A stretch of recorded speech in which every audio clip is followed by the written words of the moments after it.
வணக்கம் உறவுகளே, எல்லாரும் எப்படி இருக்கீங்க? நான் ரொம்ப நல்லா இருக்கேங்க. வாங்க இன்றைக்கி நம்ம வீட்டில் என்ன பிரேக்ஃபாஸ்ட் அண்ட் லஞ்ச் பாக்ஸ் ரெசிபின்னு பார்க்கலாம்.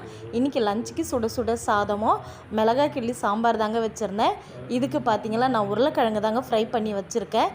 இன்றைக்கி நம்ம வீட்டில் ரொம்பவே சிம்பிளான மெனு தாங்க. ஏன்னா இன்றைக்கி வெள்ளிக்கிழமை ப்ளஸ் பௌர்ணமியும் கூட.